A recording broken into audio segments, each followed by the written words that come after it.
രഞ്ജിത്ത്, തീർച്ചയായും എനിക്കൊപ്പം മന്ത്രിയുണ്ട്. അങ്ങേയറ്റം സങ്കടകരമായ ഒരു വാർത്തയാണ് രാവിലെ നമ്മളെ തേടിയെത്തിയത്. ഇന്നലെ ഒരു പൂർണ്ണ ദിവസം നീണ്ട ഓപ്പറേഷന് ശേഷം കയറ്റി കർണാടകത്തിലേക്ക് വിട്ട ആന അവിടെ വെച്ച് ചെരിഞ്ഞിരിക്കുന്നു. എന്താണ് മിനിസ്റ്റർ അവിടെ നിന്നൊരു വിവരം ലഭിച്ചിരിക്കുന്നത്? അല്ല, ഇവിടെ താങ്കൾ പറഞ്ഞതുപോലെ തണ്ണീർക്കൊമ്പൻ ദൗത്യത്തിൽ വിജയകരമായ ഒരു പരിസമാപ്തിയാണ് ഉണ്ടായിരുന്നത്.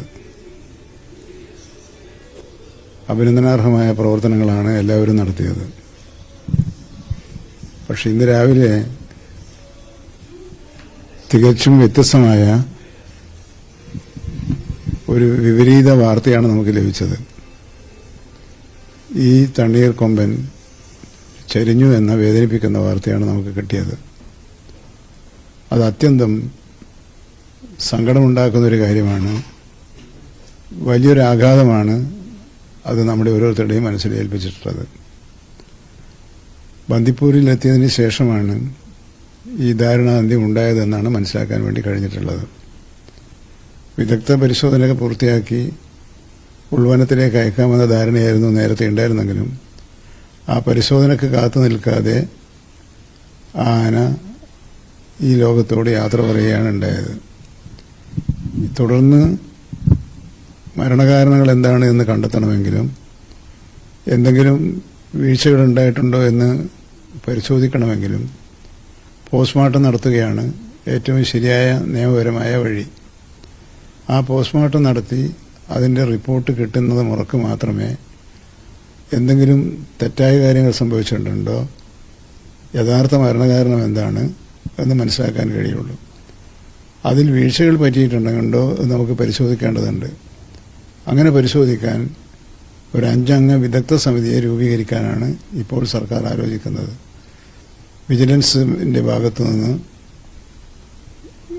പിന്നെ പൊതു NGOയുടെ ഭാഗത്തു നിന്ന്, ഫ്ലൈയിങ് സ്ക്വാഡിന്റെ ഭാഗത്തു നിന്ന് തുടങ്ങി വിവിധ മേഖല, പിന്നെ നിയമ വിദഗ്ധൻ, വെറ്റിനറി സർജൻ ഉൾപ്പെടെയുള്ള വിദഗ്ധ അംഗങ്ങളെ ഉൾക്കൊള്ളിക്കുന്ന ഒരു സമിതി അടിയന്തരമായും രൂപീകരിച്ച് അവരും ഈ കാര്യം വിശദമായി പരിശോധിക്കും. ഇത് രണ്ടും ലഭിച്ചതിന് ശേഷമാണ് എന്തെങ്കിലും തരത്തിലുള്ള അപാകതകൾ ഉണ്ടായോ എന്ന് നമുക്ക് നിഗമനത്തിലെത്തിച്ചേരാൻ കഴിയും.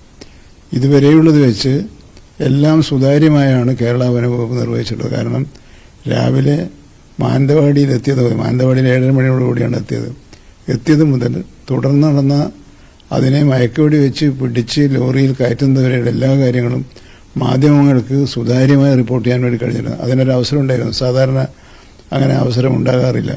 ഇത് മയക്കുവെടി കൊണ്ട സ്ഥലം ഉൾപ്പെടെ കൃത്യമായി വെടിവെക്കുന്നത് ഉൾപ്പെടെ അതെവിടെ ചെന്ന് കൊള്ളുന്നു എന്നത് ഉൾപ്പെടെ കാണിക്കാൻ പറ്റിയ വിധത്തിലുള്ള സുതാര്യമായ നടപടികളായിരുന്നു ഇന്നലെ രാത്രി വരെ സ്വീകരിച്ചിരുന്നത്. ആ സുതാര്യമായ നടപടികൾ തന്നെ തുടർന്നുള്ള കാര്യത്തിലും സർക്കാരിന്റെ ഭാഗത്തുനിന്ന് ഉണ്ടാകും. 2 ഗവൺമെന്റുകളും ആ നിലയിലാണ് മുമ്പോട്ട് പോയിക്കൊണ്ടിരിക്കുന്നത്. നമ്മൾ ഇന്നലെ വെടിവെച്ച് പിടികൂടി കൈമാറുമ്പോൾ ആ സമയത്ത്, അല്ലെങ്കിൽ കർണാടകയ്ക്ക് കൈമാറുന്ന സമയത്ത് ഇതിന്റെ ഫിറ്റ്നസ് പരിശോധിച്ചിരുന്നു, ഇതിന്റെ ആരോഗ്യനില എങ്ങനെ ഉണ്ടായിരുന്നു പരിശോധിച്ചിരുന്നു? അല്ല, കൈമാറ എന്ന് പറയുന്നത് അങ്ങോട്ട് നടന്നു എന്ന് എനിക്ക് തോന്നുന്നില്ല. അവിടെ എത്തി പരിശോധന നടത്താൻ തുടങ്ങിയിട്ടേ ഉള്ളൂ എന്നാണ് എൻ്റെ അറിവ്. അപ്പോൾ അതുകൊണ്ട് ആക്ച്വൽ കൃത്യം മിനിറ്റ് ബൈ മിനിറ്റ് എൻ്റെ അടുത്ത് ഇപ്പോഴില്ല. എന്തായാലും നമ്മൾ അവർക്ക് കൈമാറി നമ്മൾ കേരള ഉദ്യോഗസ്ഥന്മാർ മടങ്ങിയതിന് ശേഷമല്ല അതുണ്ടായിട്ടുള്ളത്.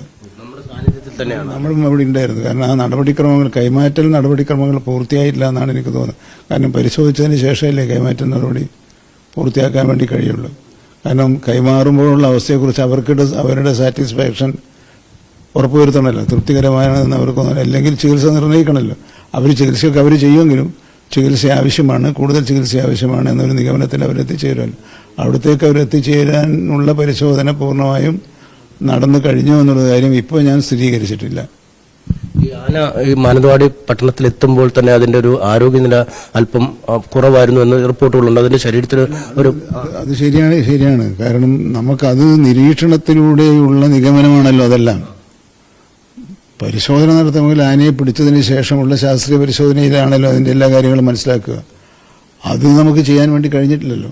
അതാണല്ലോ ഏറ്റവും ഒടുവിൽ ചെയ്യേണ്ട കാര്യം. പിടിച്ചു കഴിഞ്ഞതിന് ശേഷം നമ്മൾ കൈമാറ്റം ചെയ്യുമ്പോൾ, അല്ലെങ്കിൽ നമ്മുടെ കാട്ടിലെയാണെങ്കിൽ നമ്മുടെ കാട്ടിലേക്ക് അരിക്കൊമ്പന്റെ കാര്യത്തിൽ ചെയ്തപോലെ വിടുന്നതിന് മുമ്പ് ഒരിക്കൽ കൂടി അതിന്റെ കാര്യങ്ങളൊക്കെ പരിശോധിച്ചതിന് ശേഷമാണല്ലോ അത് പൂർണ്ണ ആരോഗ്യവാനാണ്, അതുകൊണ്ട് കാട്ടിലേക്ക് അയക്കാം എന്ന തീരുമാനം. അല്ലെങ്കിൽ എന്താ, പൂർണ്ണ ആരോഗ്യവാനല്ലെങ്കിൽ നമ്മൾ അരിക്കൊമ്പന്റെ കാര്യത്തിൽ അല്ല മറ്റ് ആനകളുടെ കാര്യത്തിൽ ചെയ്തതുപോലെ ചികിത്സിച്ചതിന് ശേഷമേ കാട്ടിലേക്ക് അയക്കുള്ളൂ.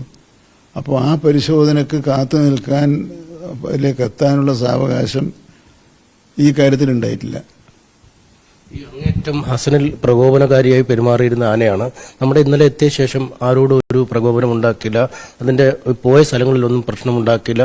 അതിൽ തന്നെ ഒരു അവശതയാണോ പ്രകടമാക്കുക, അതോ ആനയുടെ സ്വഭാവം പ്രകൃതം നല്ലതായിരുന്നു എന്നാണ്? അല്ല, അതൊക്കെ ആ സംശയങ്ങളൊക്കെ ഉണ്ടായിട്ടുണ്ടാകാം. പക്ഷെ അങ്ങനെയാണെങ്കിൽ പോലും അതിനെ പിടികൂടാതെ ഒരു കാര്യവും ചെയ്യാൻ പറ്റൂല. ചികിത്സിക്കണമെങ്കിൽ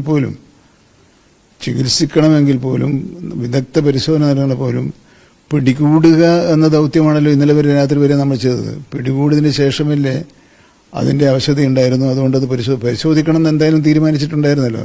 വിദഗ്ധ പരിശോധനയ്ക്ക് ശേഷം മാത്രമേ കാട്ടിലേക്ക് അയക്കുന്ന കാര്യം തീരുമാനിക്കുകയുള്ളൂ എന്ന് രണ്ട് ഗവൺമെന്റുകളും രണ്ട് വകുപ്പുകളും രണ്ട് സംസ്ഥാനങ്ങളുടെ വകുപ്പുകളും തീരുമാനിച്ചിട്ടുണ്ടല്ലോ. അപ്പോൾ അത് കൃത്യമായി തന്നെയാണ് ചെയ്തിട്ടുള്ളത്. ഇനിയുള്ള നടപടിക്രമങ്ങളും കൃത്യമായി ചെയ്യണമെന്ന് തന്നെയാണ് ഞങ്ങൾ ആഗ്രഹിക്കുന്നത്.